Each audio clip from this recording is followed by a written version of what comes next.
Setelah sampai di rumah pemilik kontrakan pun ngomong, ini ya mas yang nanti akan menghuni rumah yang dekat jalan raya di rumah kontrakan saya. Iya bu, ini bu, ini katanya mau tanya per bulannya berapa kalau kontrak atau per tahunnya berapa. Pemilik rumah tersebut ngomong ndak usah membicarakan harga, yang penting ditempatin aja. Kalau nyaman ya alhamdulillah, yang penting ditempatin aja mas. Tolaku utama tumrape wong tanah Jawi,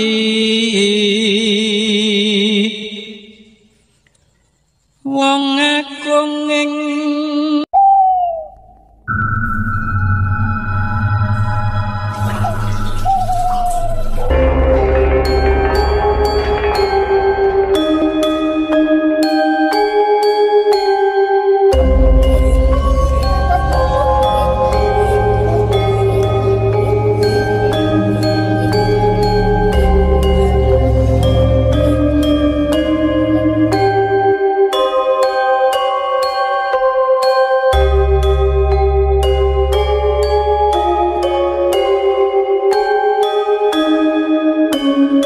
Assalamualaikum warahmatullahi wabarakatuh. Jumpa lagi bersama saya di channel kami Horor Malam Jumat, yang menceritakan tentang pengalaman misteri ataupun cerita-cerita horor. Bagi pemirsa yang budiman yang senantiasa mendengarkan cerita-cerita kami di channel kami, saya doakan semoga diberi kesehatan, panjang umur, dilipat gandakan rezekinya, Allahumma amin.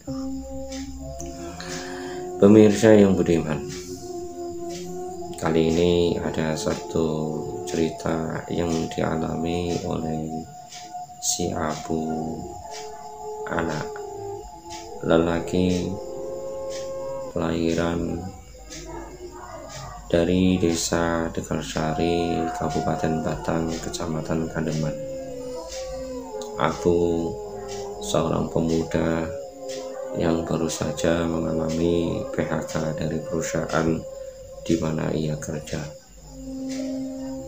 Ia merasa sedih karena ia tak punya pekerjaan. Sehari-hari ia pergi ke sana kemari membawa lamaran kerjaan dengan niatan melamar di suatu pabrik supaya ia bisa diterima di suatu pabrik tersebut. Ia berusaha ke sana kemari, namun usaha ia belum dikabulkan oleh Sang Pencipta. Tepat jam 6 pagi, si Abu duduk di teras depan dengan bertemankan kopi dan sebatang rokok. Ganti niatan untuk menghilangkan rasa jenuh dan rasa sedih, dikarenakan ia sudah kesana kemari berusaha mencari pekerjaan, melamar ke pabrik satu dan satunya. Namun sudah 1 minggu belum ada satupun pabrik yang memanggil ia untuk bekerja. Duduk sambil termenung.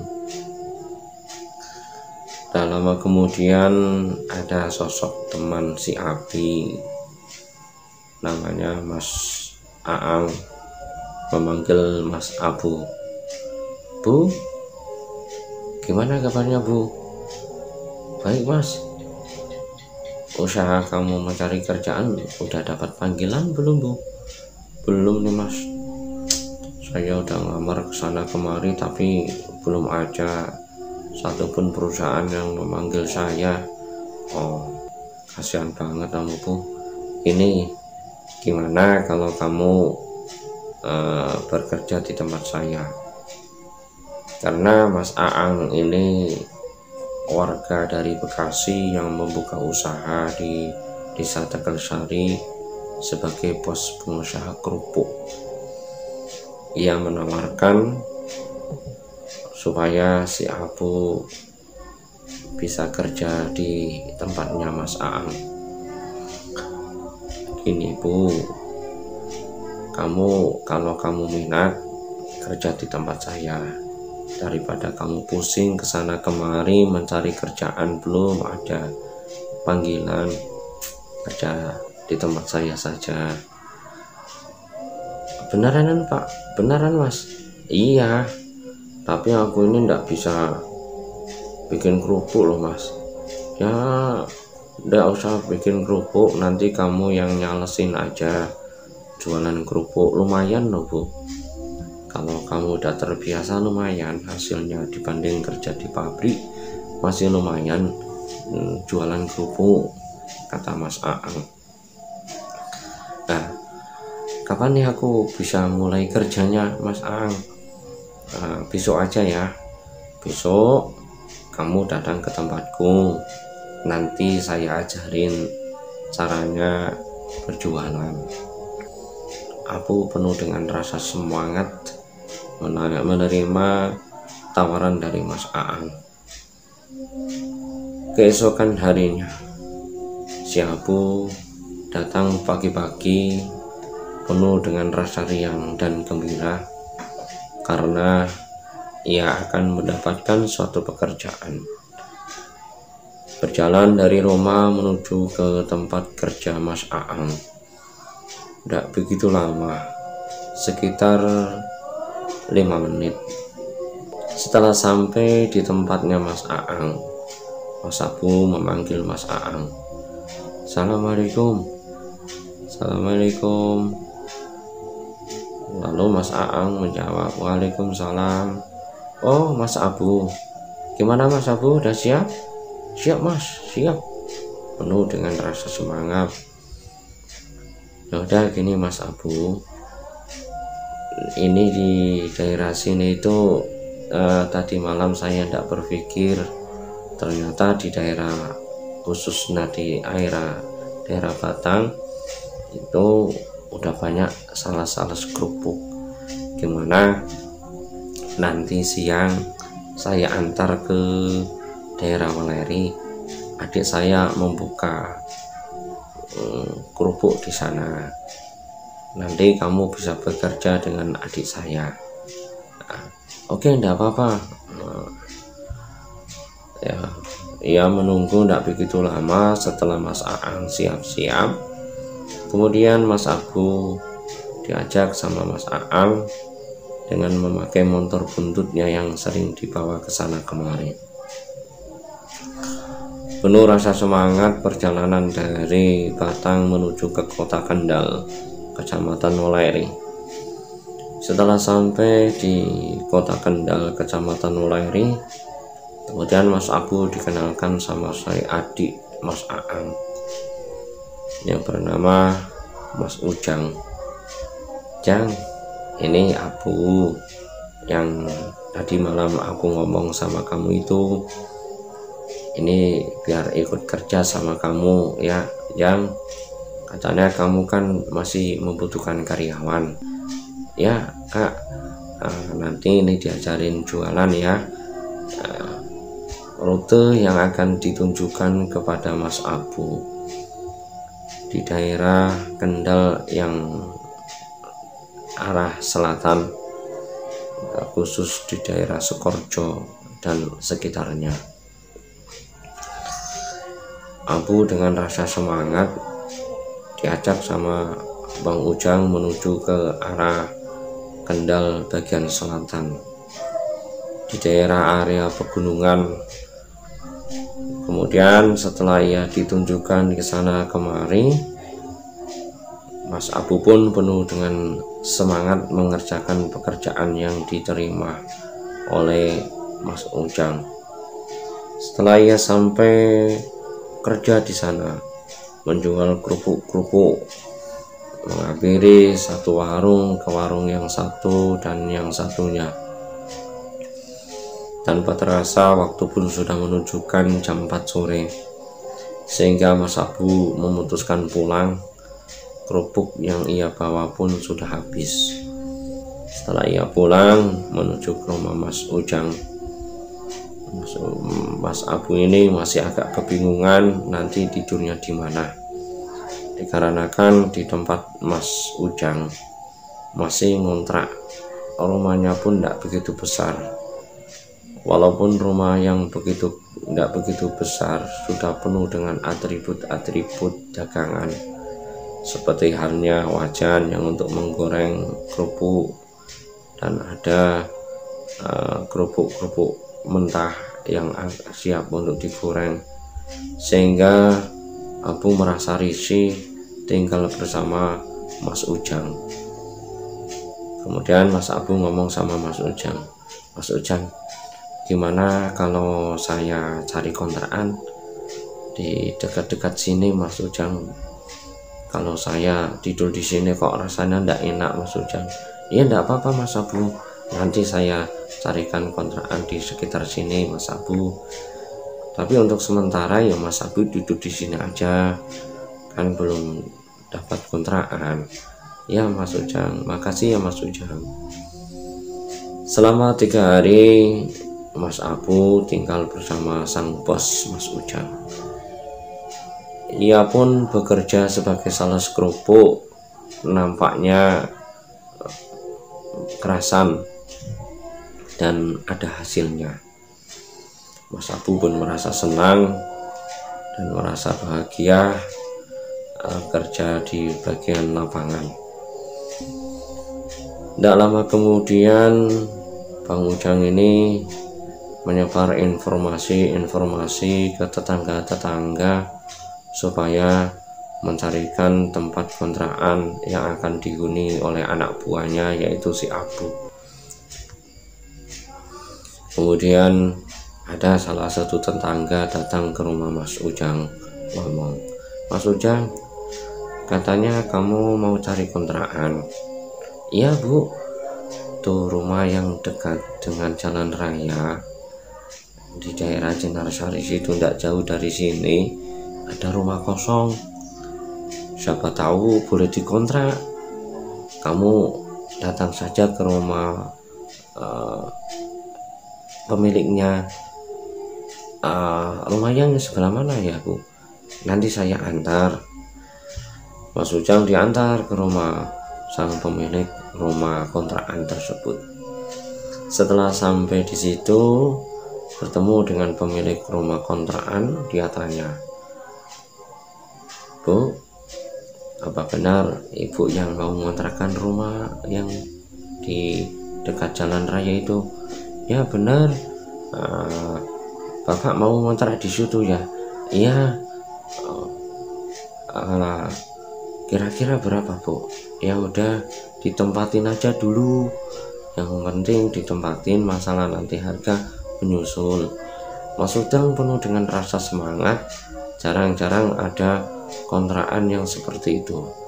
Biasanya itu tawar-menawar, terus survei gitu. Itu enggak tawar-menawar, disuruh untuk nempatin aja. Masalah pembayaran urusan kebelakangan katanya. Waktu itu Mas Abu masih keliling memasarkan kerupuk-kerupuknya di daerah Kendal di bagian selatan, Sekorjo, hingga sampai di daerah Temanggung. Setelah waktu sudah menunjukkan jam 4 sore, Mas Abu pun sudah pulang ke tempatnya Mas Ujang. Mas Ujang menghampiri Mas Abu sambil ngomong, "Bu, katanya kamu mau mencari kontrakan. Ini aku udah dapat kontrakan, tidak jauh dari sini Bu, dekat dengan jalan raya. Kamu minat nggak?" "Minat Mas, minat banget." "Ya kalau gitu nanti setelah maghrib kita ke sana," kata Mas Ujang. "Oke Mas." Kemudian Mas Abu bersih-bersih, mandi sampai selesai. Tidak lama kemudian kumandanglah suara azan dan sudah menunjukkan waktu sudah maghrib. Setelah sholat maghrib, Mas Dudang dan Mas Abu, mereka berdua jalan kaki menuju pemilik kontrakan yang akan ia huni. Tidak lama kemudian setelah sampai di rumah pemilik kontrakan pun ngomong, ini ya Mas yang nanti akan menghuni rumah yang dekat jalan raya di rumah kontrakan saya. Iya Bu, ini Bu, ini katanya mau tanya per bulannya berapa kalau kontrak atau per tahunnya berapa. Pemilik rumah tersebut ngomong nggak usah membicarakan harga, yang penting ditempatin aja. Kalau nyaman ya alhamdulillah, yang penting ditempatin aja Mas. Si Abu ini merasa bangga karena ia selama kerja masih aja belum ada imkan yang mencukupi apabila untuk mengontrak rumah. Dia penuh dengan rasa semangat dikarenakan ada satu kontrakan yang menawarkan dengan cuma-cuma masalah pembayaran belakangan. Ia pun berjalan menuju ke tempat kontrakan yang akan ia huni. Setelah ia sampai di tempat yang akan ia huni, si Mas Abu ini punya firasat yang tidak enak. Ia bertanya-tanya, kok aneh banget ya ada kontrakan yang semurah ini disuruh nempatin saja, jarang-jarang ada orang begini. Atau mungkin rumah ini punya sejarah yang tidak enak ya, kata si Abu dalam hati kecilnya. Setelah sampai di rumah tersebut, rumah pun dari depan nampak bangunan yang tidak begitu tua. Kelihatannya rumah itu udah lama tidak dihuni. Kemudian Mas Abu tanya sama pemilik kontrakan, Pak, maaf ya Pak, saya mau tanya, ini dulu penghuninya kemana Pak? Oh, ini penghuninya pergi jauh ke luar negeri katanya. Oh gitu. Jadi ini rumah tidak dihuni udah berapa tahun ya Pak? Tidak lama kok Mas, dan tidak apa-apa, yang penting Mas huni aja dan dibersih-bersih supaya rumah ini tidak kosong. Aku udah bahagia kok kalau ada yang mau nempatin rumah ini. Nah, kemudian setelah Mas Abu masuk ke dalam, Mas Abu pun sudah merasa penuh dengan rasa penasaran. Ia masuk ke dalam, ternyata di ruang bagian belakang pun sudah lengkap fasilitas. Ada kamar mandi, ada kamar kecil, dan kamarnya pun sudah rapi, namun tak ada kasur, hanya beralaskan tikar saja. Karena rumah tersebut sudah lama tidak dihuni, sehingga banyak debu-debu yang menempel di setiap bangunan. Kemudian Mas Abu mengecek di seluruh ruangan dan Mas Abu pun sudah mantap mau menghuni di tempat tersebut. Pak pemilik kontrakan pun memberikan kunci rumah dan Mas Abu pun sudah menerima penuh dengan rasa bahagia. Kemudian pemilik kontrakan ngomong sama Mas Abu, Mas Abu, ini kuncinya, aku mau pulang dulu ya Mas Abu. Ya jangan takut ya Mas Abu, tenang saja. Iya Pak, iya Pak, jangan lupa sambil berdoa dibuat tadarus rumah ini ya. Ya Pak, terima kasih ya Pak. Ya, Mas Ujang pun juga berpamitan pulang. Ketika pemilik rumah udah pulang, Mas Ujang udah pulang, tinggallah seorang diri di rumah kosong tersebut. Mas Abu merasa agak merinding, sehingga Mas Abu keluar dari rumah, menengok ke kanan ke kiri, tidak ada satupun orang yang muncul di situ. Ketika ia mau masuk, melangkahkan kaki menuju ke dalam rumah, ada bayangan sosok manusia yang lewat di bagian samping rumah, dan diiringi dengan suara langkahan kaki srek srek srek srek. Mas Abu penuh dengan rasa penasaran, ia keluar lagi dari dalam rumah menuju ke arah sumber suara. Setelah ia berjalan, tepat sumber suara di bagian belakang rumah. Setelah ia menelusuri ke belakang rumah, tidak ada satupun orang yang melintas di situ. Kemudian Mas Abu bertanya dengan dirinya sendiri, tadi itu suara apa ya? Kok aneh banget? Ada suara orang, tapi kok tidak ada ya? Udah, jangan seudon aja. Yang penting nanti aku bisa istirahat, besoknya aku bisa berangkat kerja lagi, kata Mas Abu. Setelah itu Mas Abu berjalan lagi, mau menuju rumah. Punggung bagian belakang Mas Abu merasa merinding, dan denyut nadi pun bergerak begitu cepat, jantung pun bergetar, sehingga nafas pun tak bisa teratur, ngos-ngosan, keringat bercucuran. Mas Abu melihat di bagian kiri samping rumah ada sosok wanita yang lagi duduk di bawah pohon mangga. Rambutnya teroreh panjang, bergaunkan baju gamis putih. Wajah pun tak nampak, hanya kelihatan sosok makhluk yang duduk sambil meringkih nangis.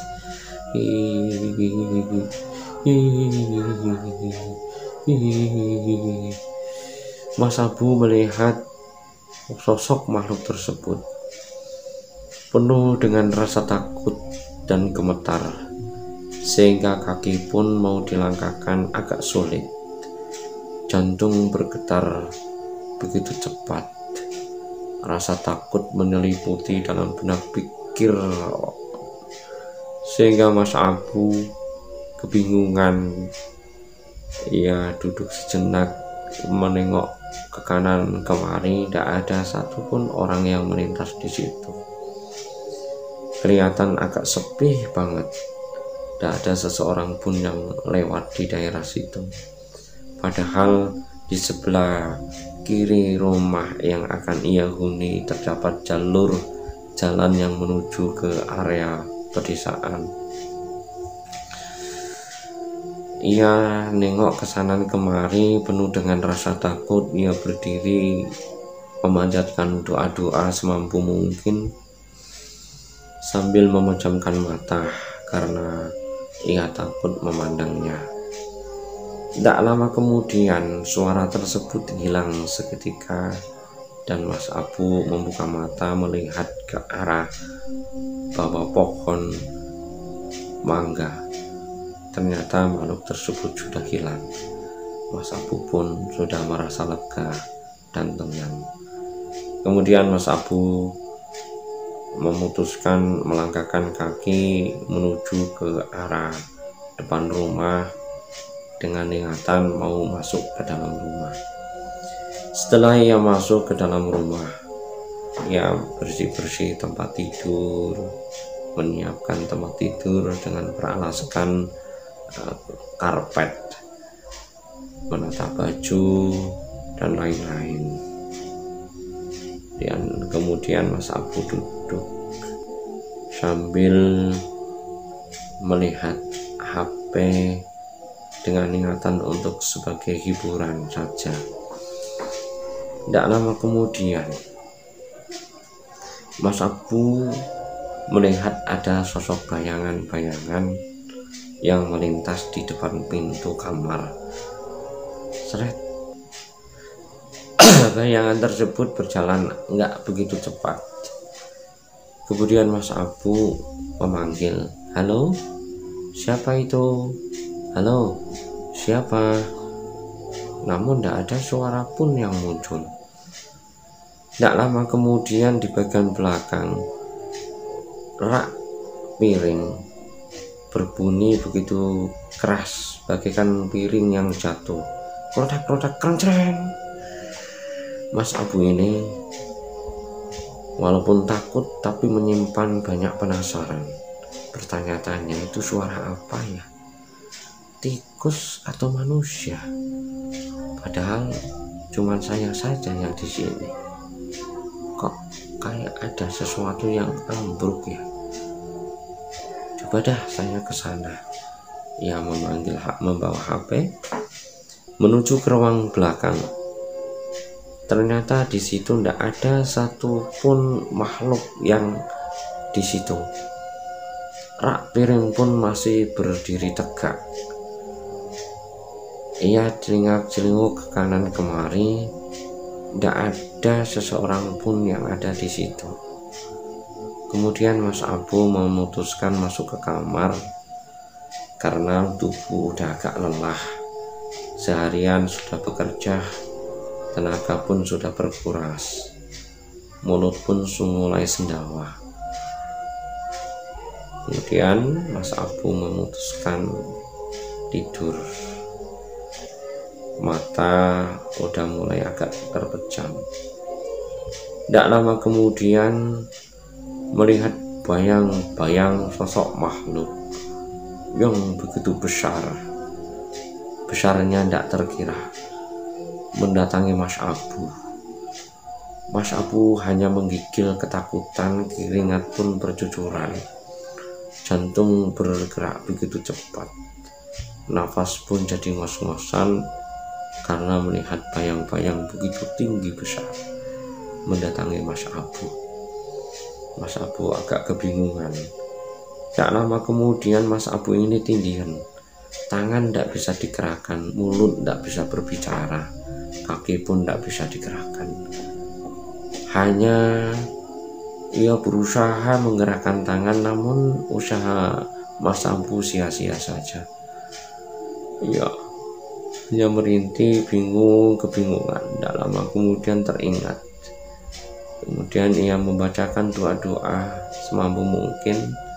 Alhamdulillah, tindihan tersebut sudah terlepas. Mas Abu pun sudah merasa tenang karena sudah tak digoda oleh makhluk-makhluk yang astral, makhluk yang tak kasat mata. Setelah itu Mas Abu berdiri berjalan menuju ke ruang belakang dengan niatan mau membuang air kecil. Setelah ia membuang air kecil, dengan secara serentak ia terkejut. Air yang ada di keran ketika diputar muncul warna merah-merahan, bagaikan warna darah yang mengalir. Ia belum mencuci alat kelaminnya. Dengan rasa takut, Mas Abu ini menutup kram lalu lari menuju ke arah kamar. Ia tidur.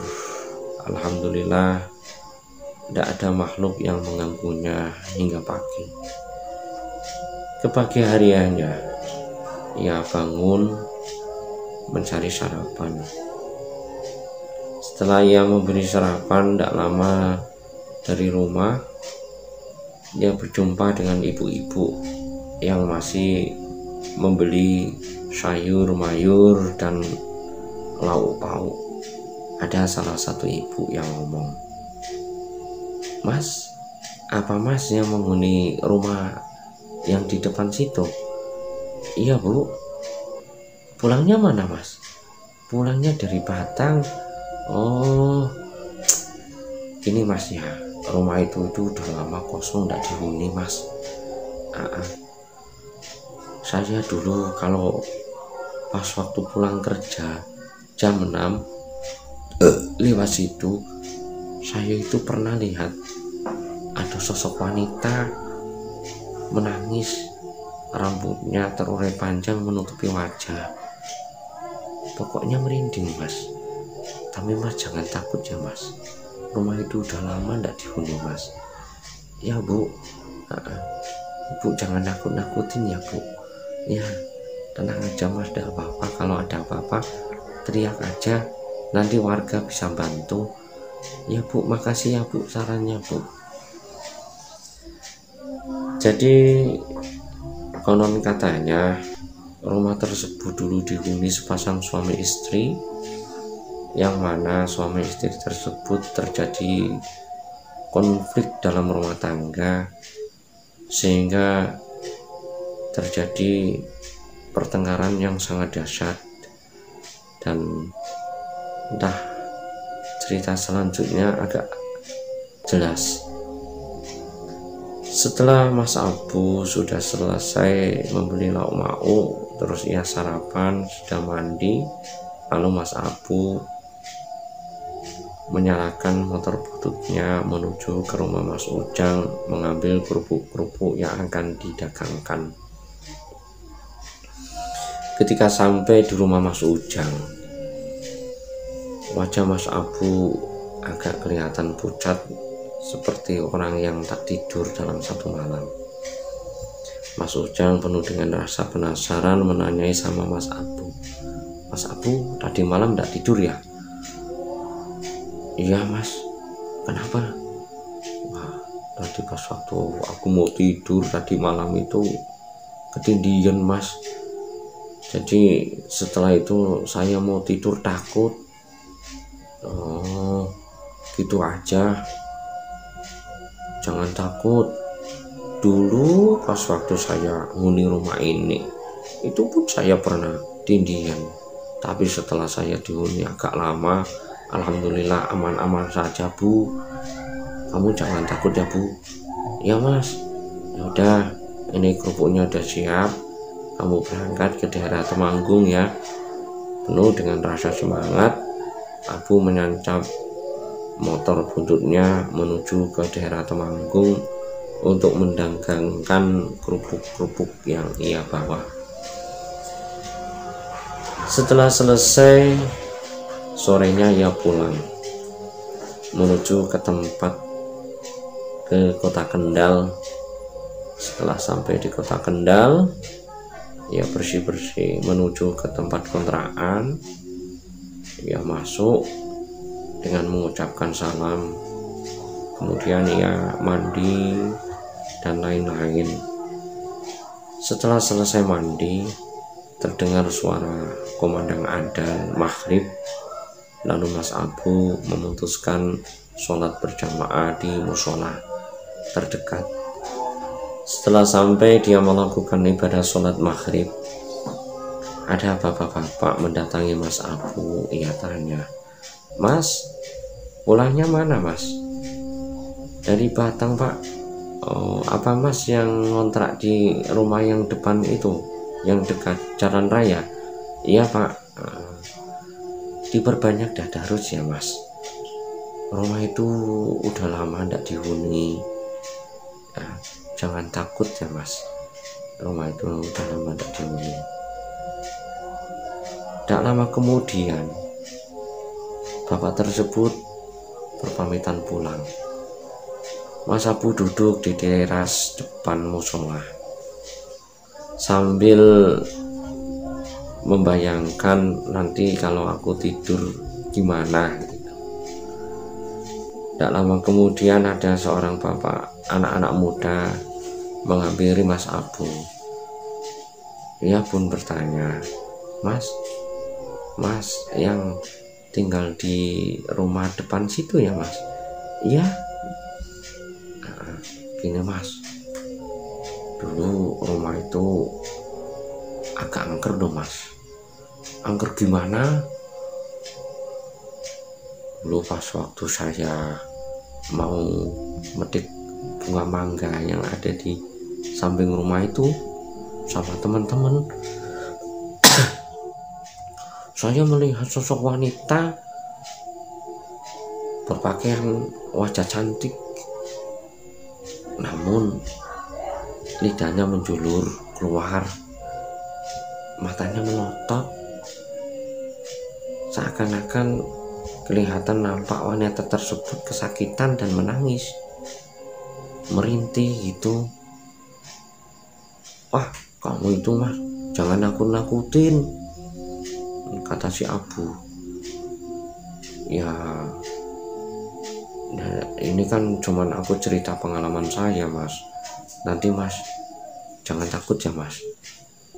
Kalau takut ngomong saja, nanti saya temanin di situ.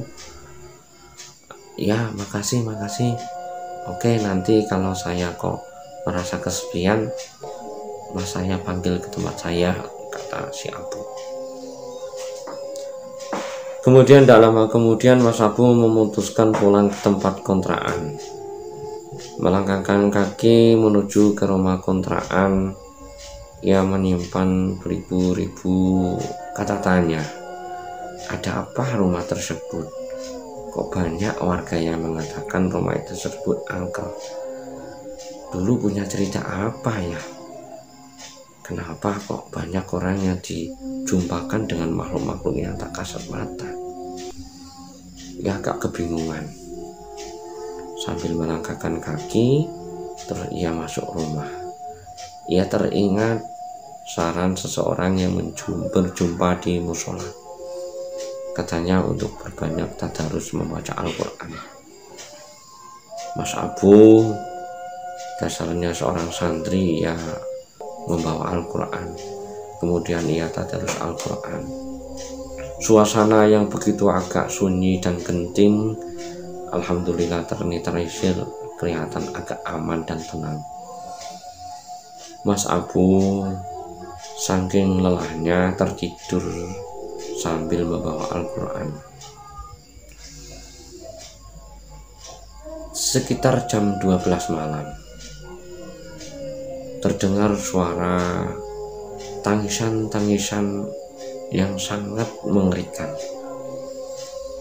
Kemudian Mas Abu kaget, bangun dari tidurnya, menengok ke kanan ke kiri, sambil penuh dengan rasa penasaran. Ada suara-suara tangisan dan suara-suara bertengkar, layaknya sepasang suami istri yang masih bertengkar.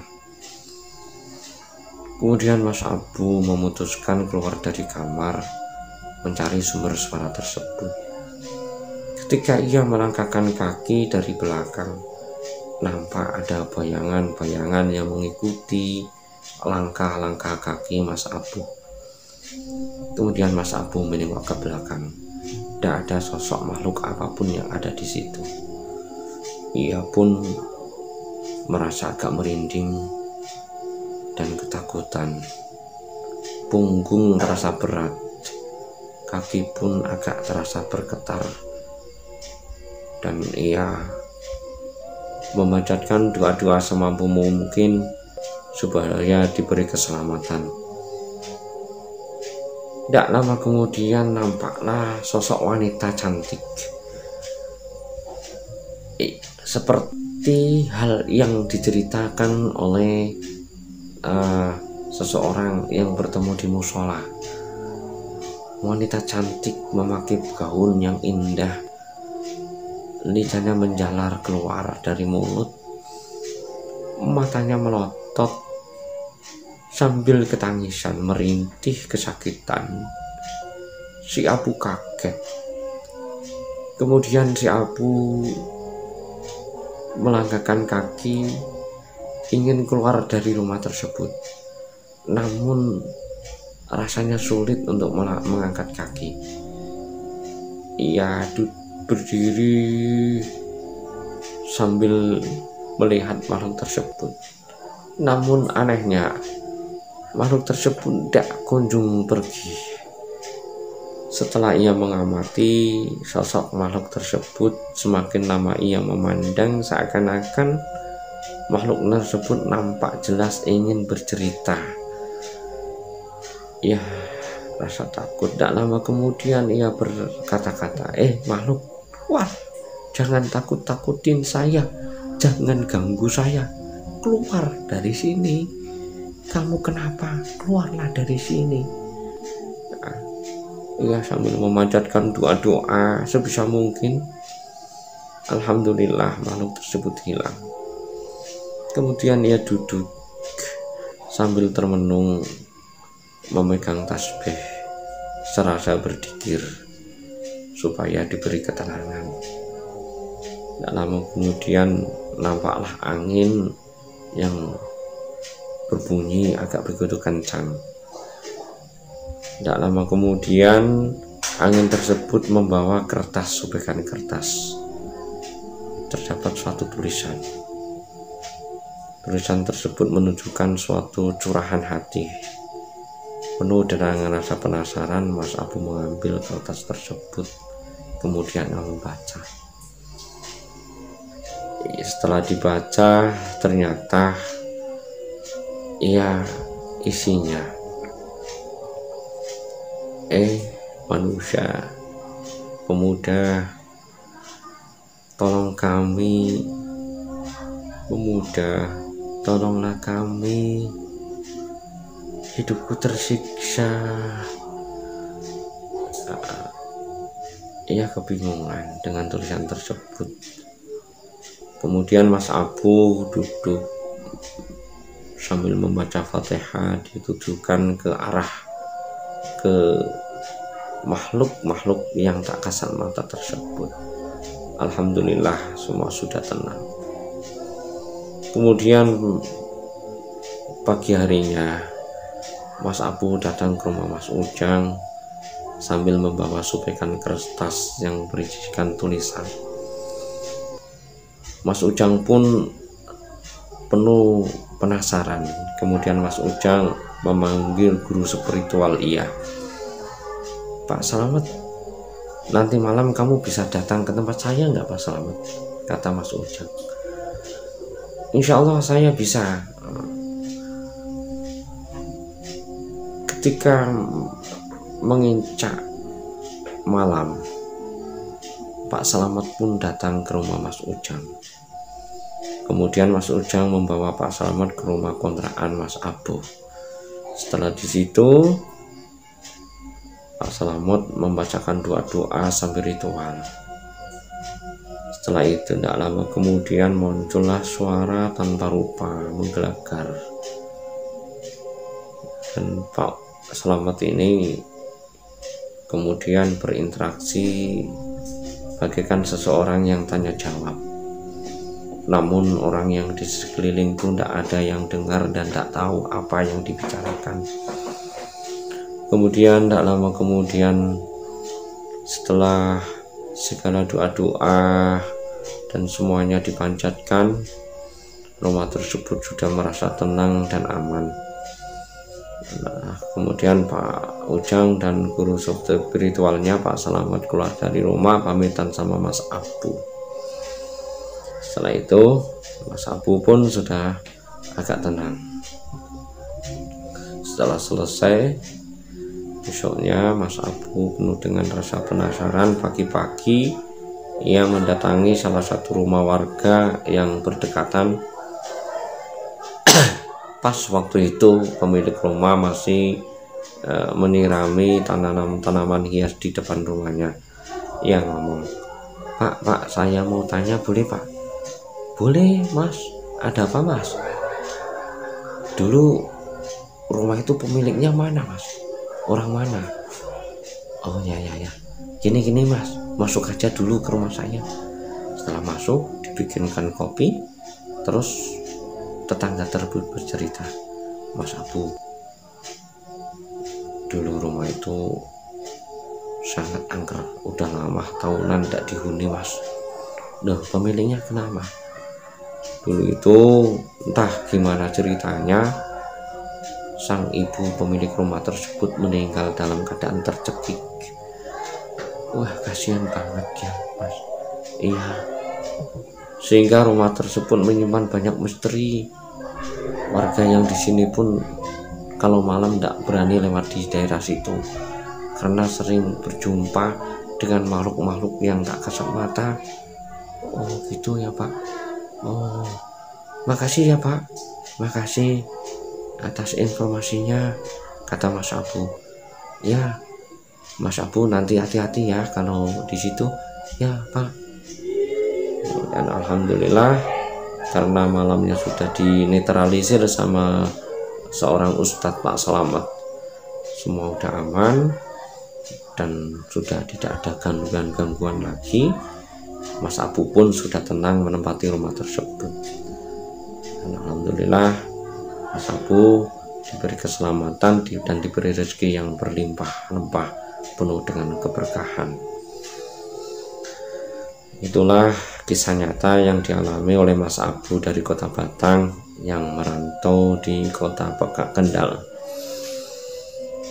Semoga cerita ini bisa menjadi inspirasi bagi kita semua.